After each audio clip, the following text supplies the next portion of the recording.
friends, it's Lisa. Let's talk about the 8 bags that I absolutely love but will not buy. So before we get into today's video, I want to do this week's creator shout out. And this week we are recognizing Jessica Grimsland. I will pop a little photo up here and make sure that you check out the link in the description box to her YouTube channel. She also has an amazing Instagram feed. So her style is just incredible. And that's kind of where she started, was on Instagram. And then she has now moved over into the YouTube space. I actually know Jessica in person.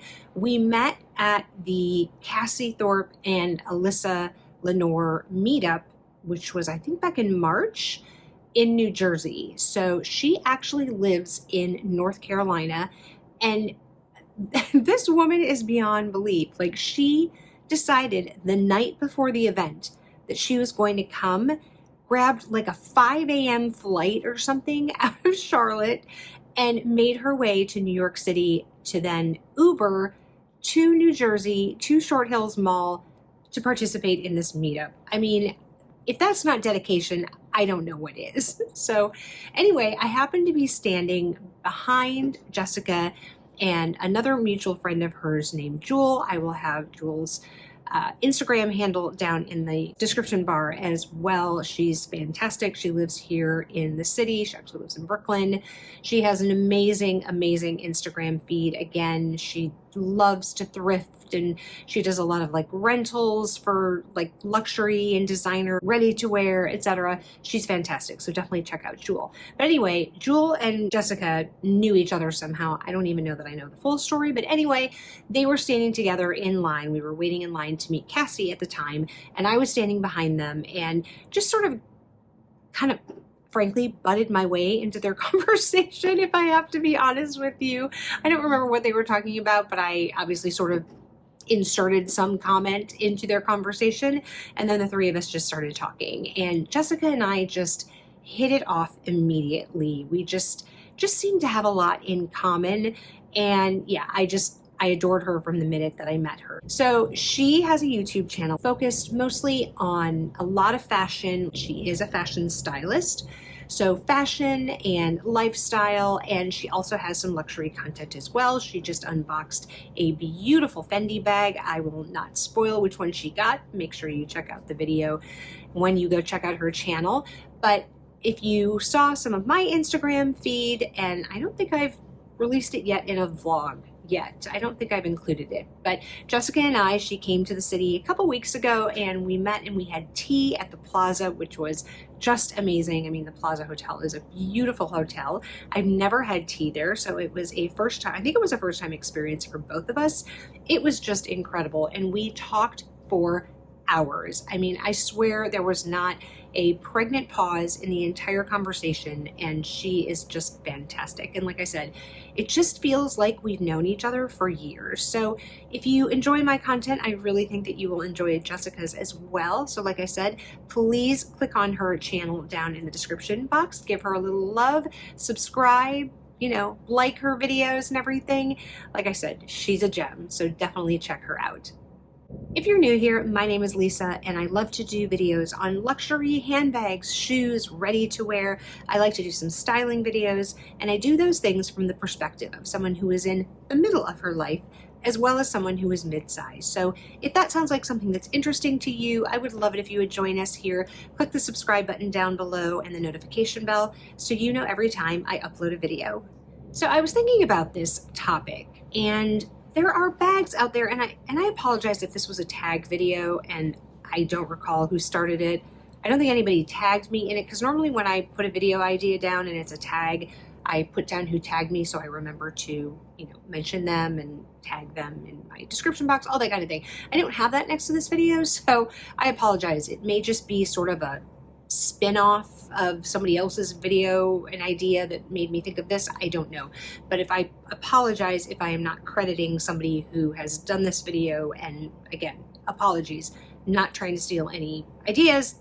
I just had this down in my notes as a video to film. So anyway, I was thinking about that there are definitely bags that I admire and that when I see, out in the wild, especially here in New York, I get to see a lot of bags in the wild and that I love.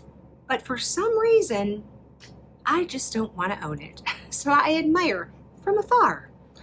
So let's get into these 8 bags that I love but will never buy. We're gonna get the easy one off the list here because if you've watched my videos before, you know how I feel about this bag, and that is the Chanel Classic Flap.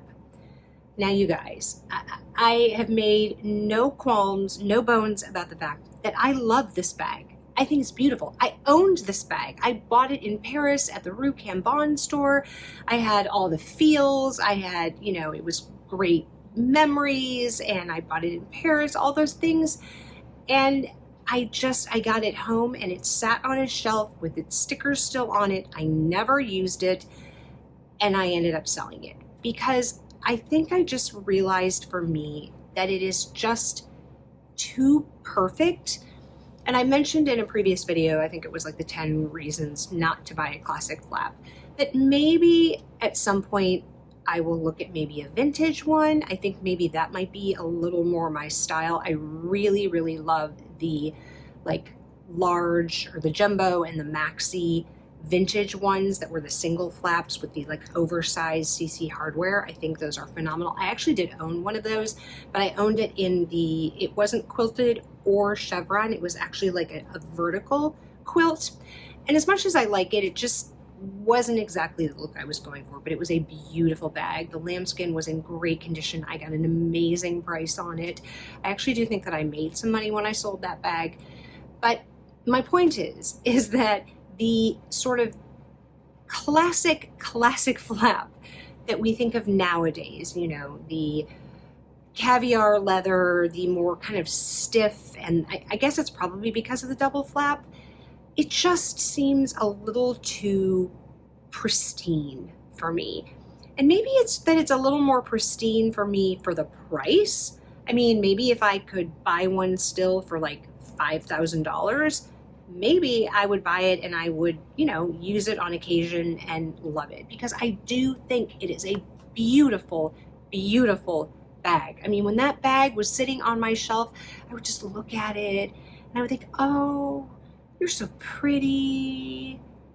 And that was it.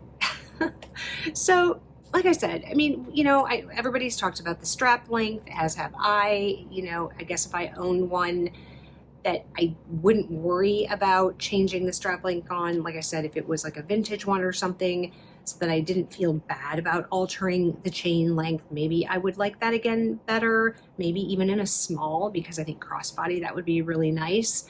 But I love the mini, and so if I want that look, I'll stick with the mini. I have a couple minis in my collection. I love them, and I think that's where my love and passion and use case lies, as opposed to the traditional double classic flap. But, never say never. That one that I saw in boutique with Andrew, what was that, in May, maybe? Yeah, I think it was around the May time frame. Oh, good Lord, that pink was unbelievable. It was so pretty.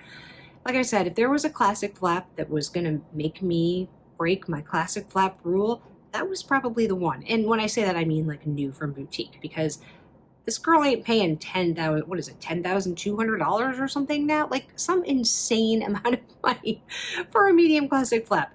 It ain't happening. So, like I said, maybe vintage, if I could get some phenomenal deal on the pre-loved market. And the pre-loved market is definitely coming down, so you never know. Never, like I said, never say never. I don't want to say I will never, ever, ever own a classic flap, just because I do think they're so beautiful. But at least for now, yeah, not going to be buying one. Number 2 on my list is the Bottega Jody bag. Now, I think I just recently talked about this bag as one that I just don't see the value in. The leather is amazing. It's beautiful. I've never really looked at one completely up close. I think I mentioned in that video that I should probably go into Bottega and go check it out. Oh, I think it was in the Never Have I Ever, and that was the brand that I'd never purchased from. I'll link that video up above somewhere here and in the description box if you have missed that one from last week. But I think it's like the cutest bag. I think the mini is cute. I actually have two. I had two. I might have only kept one. I can't remember. These are packed in storage, but I have a look-alike, a look for less kind of that I got off of Amazon. I had got a green one and a white sort of ivory colored one. And I can't remember if I kept them both when we were packing or if I ended up letting one go. But anyway, and by the way, I'm going to do a whole video on my designer looks for less bags that I have in my collection. They're not replicas. They are only, lookalikes. Most of them, however, are in storage. So we'll have to wait until, all this is done. My point is that, I have that bag, so I can appreciate it. But maybe because I have those bags, I'm sort of like, why do I need to spend like $3,500, $4,000 on a bag where I can get the exact same look from Amazon for like 30 for like, what is that, like 1% of the price? So I just feel like the Bottega prices are a little more than I want to spend on their bags, at least. That's just my own perspective. Now, I'm sure people feel that about lots of different designer brands. I think we all sort of have those brands that we view to be overpriced for what they are. Now, don't get me wrong. All of these brands are overpriced for what they are, right? We all have to know that, especially when we say, oh, it's affordable, we all do it in air quotes because nothing is affordable and none of these things are necessary. And all of these things are way, way overpriced. But on the spectrum of being overpriced for what I feel is worth it, I feel like Bottega bags fall on that higher end of the spectrum, I guess. So yeah. The Bottega Jody bag, for as cute and as, I think, really fun as I think it is, probably not going to be coming home in an unboxing. My next bag is from Gucci. Now, I was pretty heavily influenced by Dale when she unboxed this bag, and the one I'm referring to is the mini top handle. So it's the bamboo little top handle. She has hers in that beautiful green. I still am looking for a really good green bag. And I thought that is just so cute. But I've tried it on in the boutique and it just, as cute as I think it is, it doesn't hold a phone, and it belongs in that category of bags that I have described before and as to why I sold my mini Coco handle. And that is the category of it looks like it should hold a phone, but it doesn't. It's like, it's not a teeny tiny TBE, right? We're not talking about like the nano baguette or the little Chanel card holder on a chain or those little teeny tiny little cupcake, vanity bags that Chanel did that are like, this big around or whatever. It looks like it could hold a phone. I'm talking about the Gucci bag. Like it looks like it. I mean, it's not huge, don't get me wrong. Like it's not like it, like the mini Coco handle really looks like it should hold a phone. I think it just, for me, falls in that category that it's like, it's not so small that it's like completely obvious to the naked eye that it would never hold a phone, and it's not big enough to hold a phone. So yeah, it just, for me, it falls in that like weird quasi realm of handbags that it doesn't work for me. So therefore, I will not be buying the Gucci mini top handle bag. Next on my list is the Saint Laurent Icar. She told me how to pronounce it, but that was so many months ago that I don't remember. Anyway, I saw this, I tried it on in a vlog. If I still have some footage, I'll pop it up in here for you. But I tried it on in the Saint Laurent boutique. I think I was in Bloomingdale's that day, and it is such a cool bag. Like, it is cool girl vibes to the max. Do we really still say that? I am really showing my age with the whole to the max thing. Comment below if you remember to the max. Anyway, if you want to throw in like tubular too, that works here as well.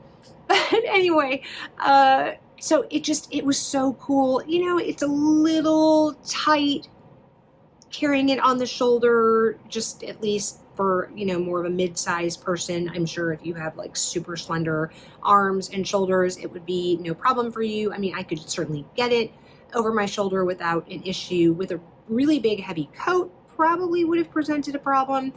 But nonetheless, the leather was gorgeous. I mean, the volume of leather was amazing. And you know, I did like the fact that you could, you know, bring the sides in, give it a little bit of a different shape.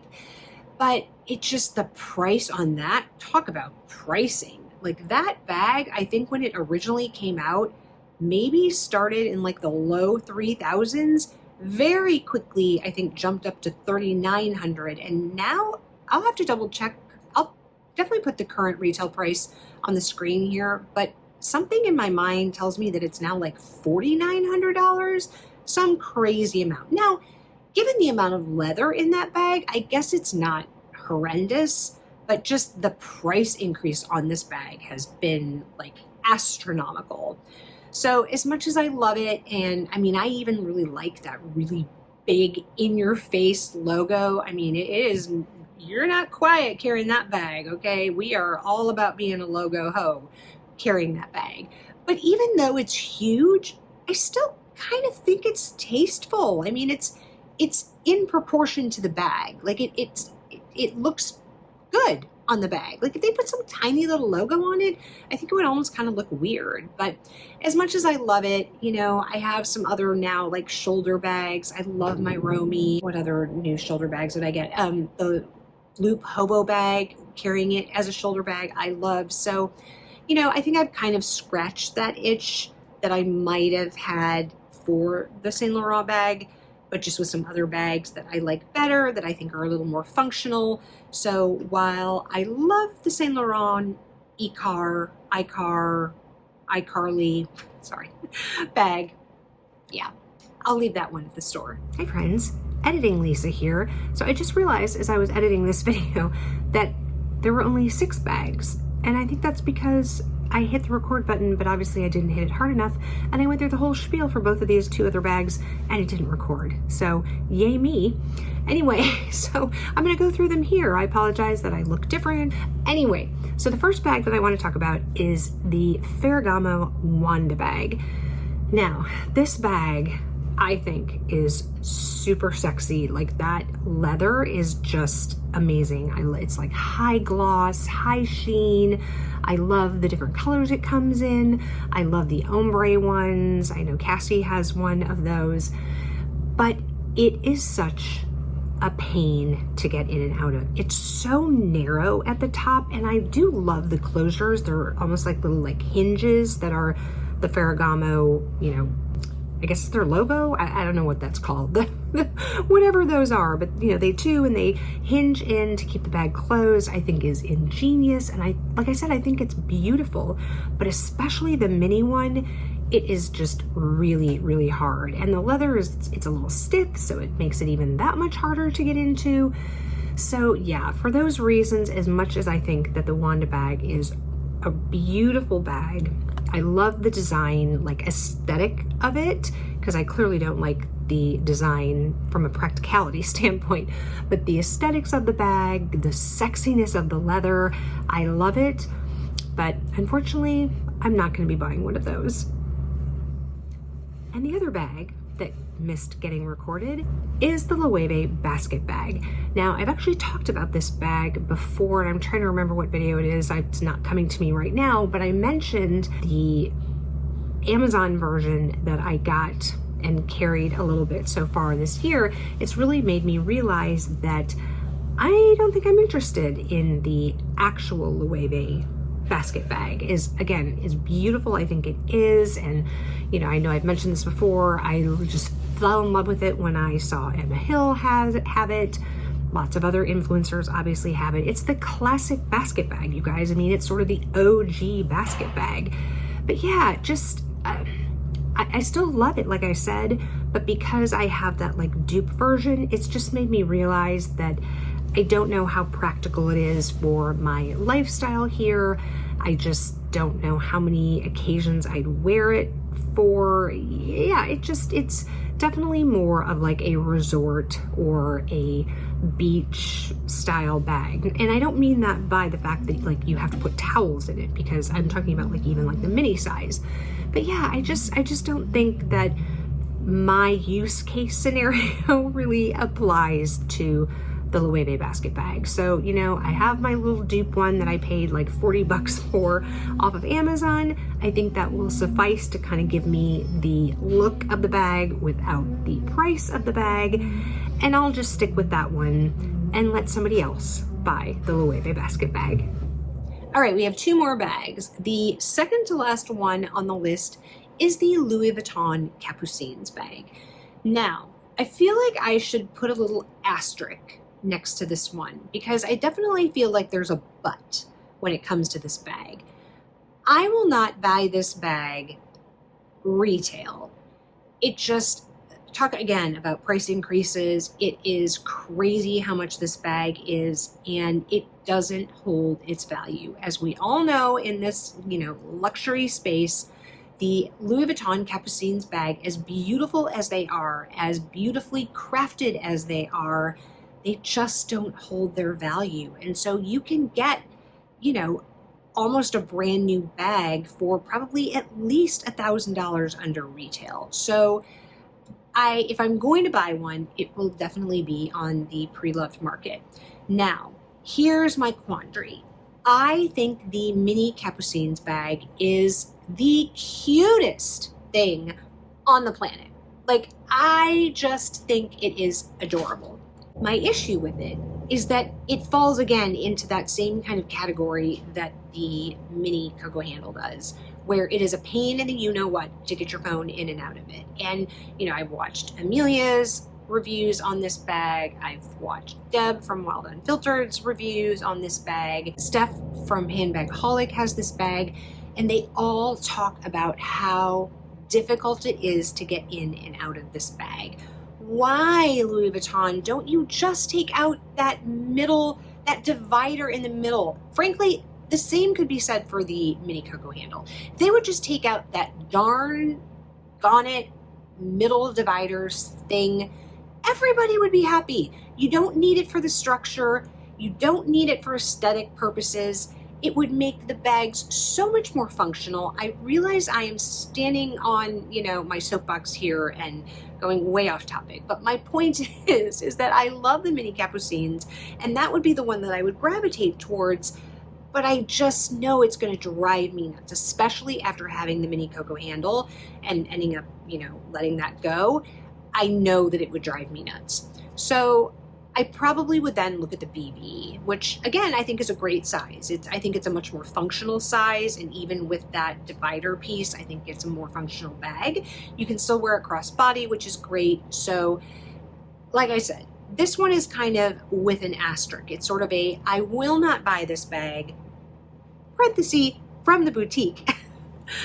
But so this one I'm never going to say never, because you never know. One might find its way into my collection via the pre-loved market. And the final bag on my list, I don't know if this will surprise anybody or not. I don't know that I've ever really even talked about this bag, maybe a tiny bit. And that is the Hermes Mini Kelly. Now, once again, this I think is because I have a designer look-alike, a dupe for the Hermes Mini Kelly. Jessica owns a beautiful, by the way, she has several beautiful Hermes bags. She has, I think, 2 Birkins and a mini Kelly, and I'll flash the picture up here, but when we had tea, I had brought my Kelly and she had her mini Kelly, and so we had them sitting next to each other on the table. They were so cute. It was like mama and baby, so cute. But anyway, when I saw hers, because I think honestly that's the first time I've seen a mini Kelly like up close and in person. Like again, I've seen them in the wild here in New York, like out on the street, but like never up close. I did hold Jessica's bag for a second. She was taking a picture of some people in the lobby of the plaza. She was, doing her nice civic duty. And so I said, do you want me to hold that for a second? I'm thinking, I'll hold the mini Kelly. So cute, black, perfect. I mean, like the perfect color, black mini Kelly, like everyone's dream, right? But anyway, it seemed like maybe the one I have is maybe a little bit smaller. You know, certainly I don't think the proportions are the exact. So maybe I shouldn't say like never, but I feel like based on this one that I have, it's just a sort of like, it's fine. Like I don't know that I really get the appeal for it. Now, you know, don't come for me if like I get offered one at some point. I mean, frankly, I'm not even shopping at Hermes right now. I need to find a sales associate here in the city, and I just really haven't had the time to get in there and like try to make a connection and whatever. And honestly, there's not really that much that I want right now from the boutique, like as far as a bag is concerned. And by that I mean like even really like a quota bag. But like I said, if for some reason, like I walked in and like randomly somebody was like, hey, would you like a mini Kelly? Yeah, I'm gonna buy it, okay? I mean, especially if it's like in a color that I'm interested in. But it's just not something that I think that I'm like yearning for. Like, I'm not sure that a mini Kelly would ever be on my wish list. So for those reasons, like I said, there are other Hermes quota bags that I would rather have before I got a mini Kelly. So as cute as I think it is, I just don't know how super functional it would be. And like I said, it just, you know, it just doesn't make my heart sing, as many would say. Maybe it would make my heart sing if I like tried it on and put my things in it and like got to experience it. But I guess not having that and having the one that I have, so to kind of give me an idea about it, yeah, it just seems meh. So anyway, the last bag on my list, the Hermes Mini Kelly. That's it. Those are the 8 bags that I love, but I will not be buying.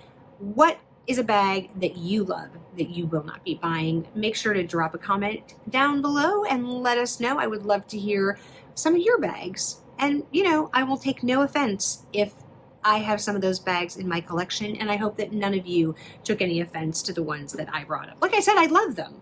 I just, for some reason, you know, it's just not worth it to me. So anyway, thank you so much for watching. I hope you enjoyed the video. If you did, I would love it if you would give this video a thumbs up. It does help the YouTube algorithm. And again, if you haven't subscribed and you would like to join me here, that would mean the world to me. It just takes a second to click that subscribe button down below. And wherever you are, I hope you are having an amazing day or evening, and I will catch you in the next one. Bye, guys.